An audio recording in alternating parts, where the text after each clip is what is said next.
Welcome to the Vintage Vibe. This week, we're going to take a peek at one of those speaker brands that I think some of you secretly have audio dreams about. That's the Cerwin Vega.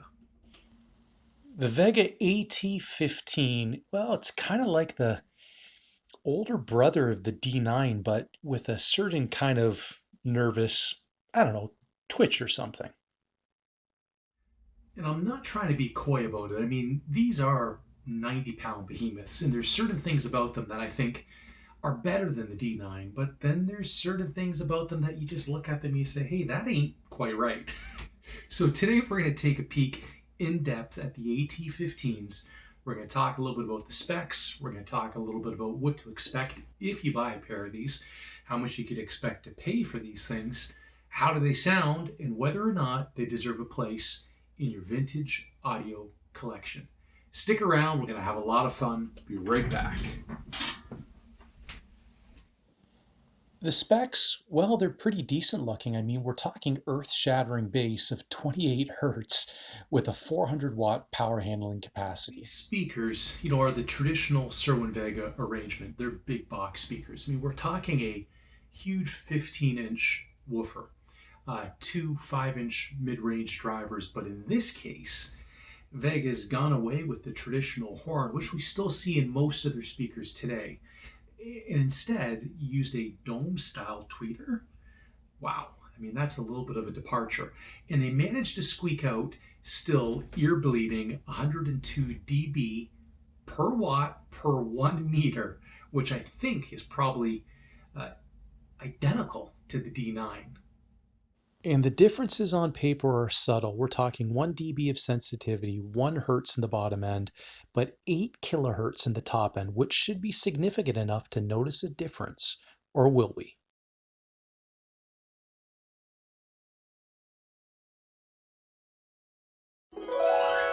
And voila, refoamed woofers. Now you will notice that the cone on these are different than the D9. You have ribbing, which should help with the stiffness of the cone and therefore bass response and better bottom end. Now the actual baskets are cast aluminum like the D9, similar size magnets to the D9. Now the cabinets were different. I don't think the D9s have the best quality cabinets to start with, and the AT-15 even less so. What I mean by that is they're both 3/4 inch MDF, but the quality of the MDF, it's not like the stuff you would buy even at a Home Depot. The chipboard is more loose in nature, and when you're removing the actual screws on the woofers, you'll notice that some of them, the holes will crumble apart, literally. So you have to, when you're reinstalling them, really take your time to get those screws back in the correct angle so that you don't break apart the actual screw holes and make it near impossible to seat these properly. Now, they also do not have a gasket between the woofer and the cabinet, so I recommend putting one in there. And in a crisscross fashion, slowly tighten the woofers down evenly to get a nice seal and uniform seating on the cabinet. Unfortunately, quality control and fit and finish are not at the top end of the AT-15. Let me explain to you what I'm referring to in the grills. So, believe it or not, the grills on this particular pair didn't fit properly. And what I mean by that is you have a hole, literally, in the speaker cabinet. You kind of take a piece of paper and visualize that. There's a hole. And you're going to have 4 of these holes. So we're going to go ahead and we're going to make 4 holes. I think you might get the idea, but now that we've started doing it, we're going to finish it. So we're going to take then the grill. Here's the grill. And we're going to attach the grill to the cabinet. So there's little spiky things on the grill that pop into the holes. Well, on one speaker, the holes might be nice and uniform on all 4 quarters, but on the other speaker, one hole may be here and one hole may be offset here, so on and so forth. So when the grills actually get applied to the speaker, they kind of get off-centered. And that's really disappointing to see in a speaker that probably was worth close to $1,000 anyways when it was brand new, and really should be the, I don't know, a refinement of the D9. Then again, let's remember what was happening to Cerwin Vega and a lot of other companies in the 90s. We're talking, cheaping out to some degree. But the AT-15s are not all that bad, and let me explain to you why.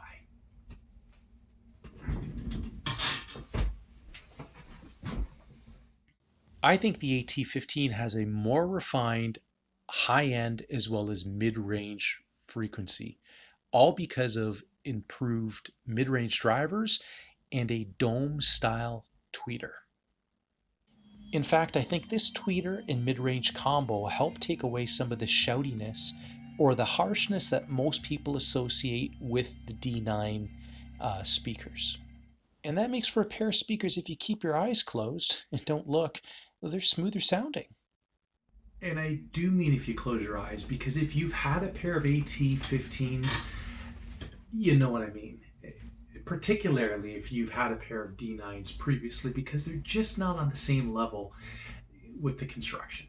And again, the D9 is by no means a perfectly constructed speaker, but the AT-15 just seems like they've cheaped out with, grills that don't sit flush and chintzier kind of level controls and a self-setting relay rather than a big kind of push button circuit protector on the front, which was kind of cool about the D9. They just felt, I don't know, more industrial, more like something you should find in a dance club rather than something that's been tamed to put in your living room.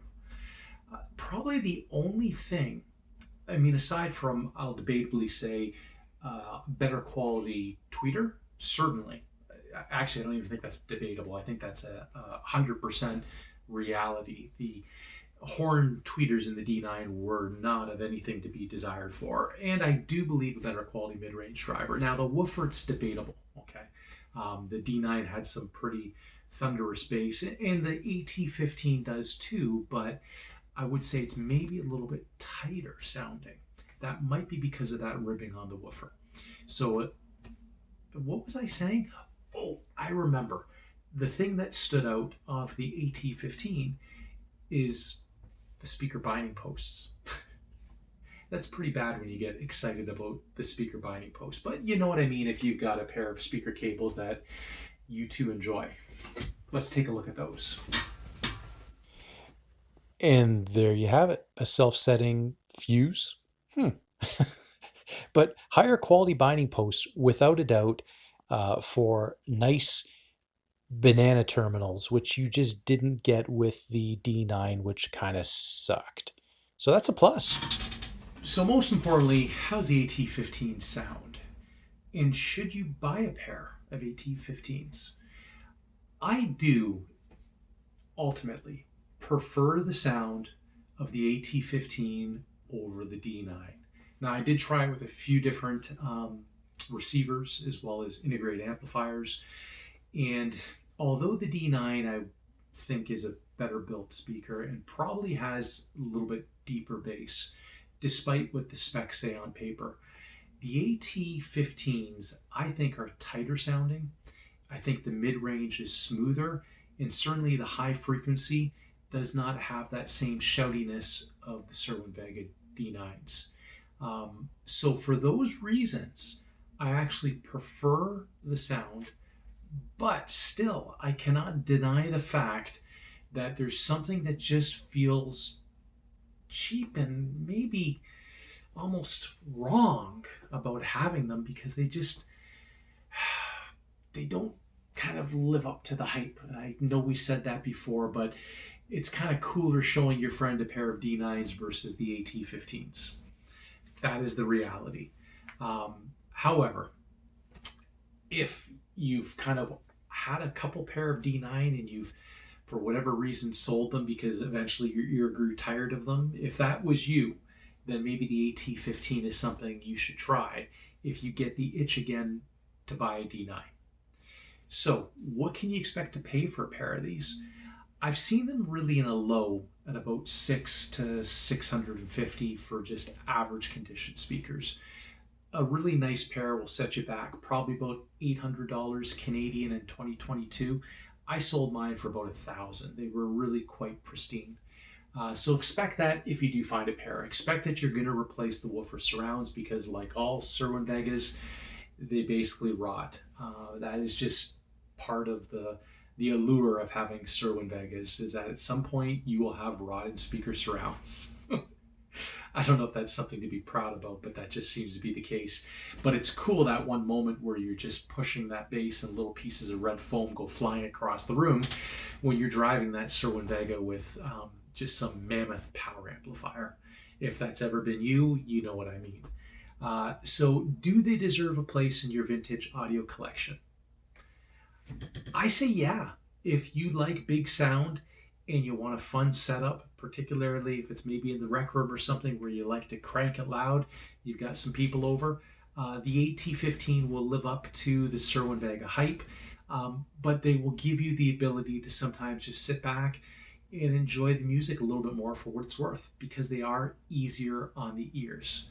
If it's for pure collectability reasons, the D9 will always be more desirable and will bring more dollars in retail. So keep that in mind when you're looking for your next pair of Cerwin Vega speakers. Thanks for joining me on the Vintage Vibe. I hope you enjoyed the video, and be sure to like and subscribe, and we'll see you again next time, real soon. The Vintage Vibe.